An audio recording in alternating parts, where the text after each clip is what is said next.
Bapak, Ibu, dan saudara-saudari yang terkasih, dalam bacaan pertama yang cukup panjang, kita mendengar penjelasan atas mimpi Daniel dalam bacaan pertama hari ini.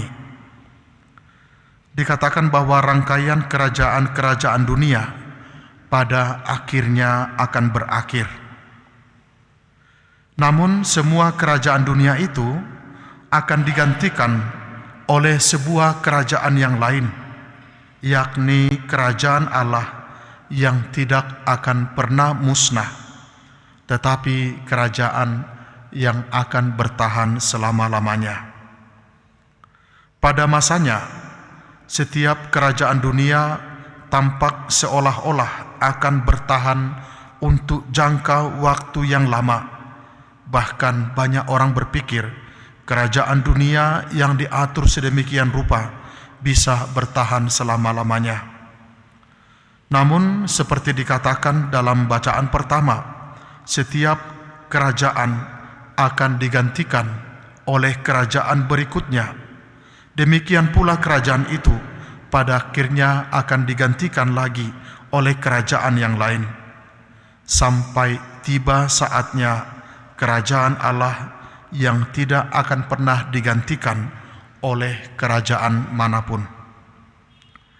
Pesan dari penglihatan Daniel adalah bahwa segala sesuatu di dunia ini, bahkan mungkin sesuatu yang tampaknya paling kokoh dan kuat dan nampaknya akan bisa bertahan sangat lama, toh pada akhirnya akan berlalu.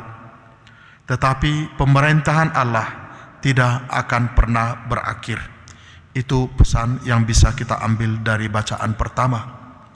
Dalam bacaan Injil, para murid terpesona melihat keindahan bait Allah di Yerusalem, yang pada masa itu dianggap sebagai sebuah keajaiban dunia, sebagai mahakarya dari manusia.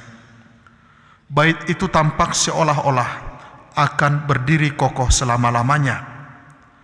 Namun ketika para murid mengaguminya, Yesus berkata kepada mereka, semua ini akan diruntuhkan. Bahkan tak akan ada satu batu pun terletak di atas batu yang lain. Tentu ini mengagetkan bagi para murid, karena bangunan religius yang paling dihormati oleh bangsa Israel pun tidak akan bertahan. Dan benar saja sejarah mencatat sekitar 40 tahun setelah Yesus wafat, bait Allah di Yerusalem dihancurkan oleh bangsa Romawi. Saudara-saudari terkasih, kita pun kadang berpikir bahwa apa yang ada sekarang dalam kehidupan kita, terutama hal-hal yang telah kita perjuangkan, hal-hal yang telah kita bangun untuk sekian tahun, ingin kita pertahankan agar tetap adanya. Perlu kita renungkan bahwa hanya Tuhanlah yang tetap sama, kemarin, hari ini, dan selama-lamanya. Segala sesuatu yang bersifat manusiawi akan berubah, dan seringkali berubah secara drastis, entah itu karena bencana alam, entah itu karena kecelakaan, entah itu karena peristiwa dan kejadian tertentu. Bahkan gereja beberapa kali berubah, diperbaharui, sehingga kita berkata Ecclesia Semper Reformanda, gereja senantiasa diperbaharui.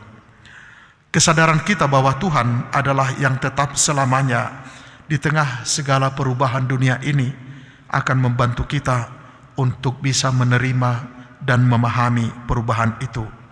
Dan tentu dengan pertolongannya kita pun akan dimampukan untuk menyikapi dan mengolah perubahan-perubahan yang terjadi dalam kehidupan kita. Semoga di tengah segala perubahan itu, hati kita tetap terpaut kepada Allah dan percaya bahwa pada akhirnya hanya kerajaan Allah yang kekal abadi. Amin.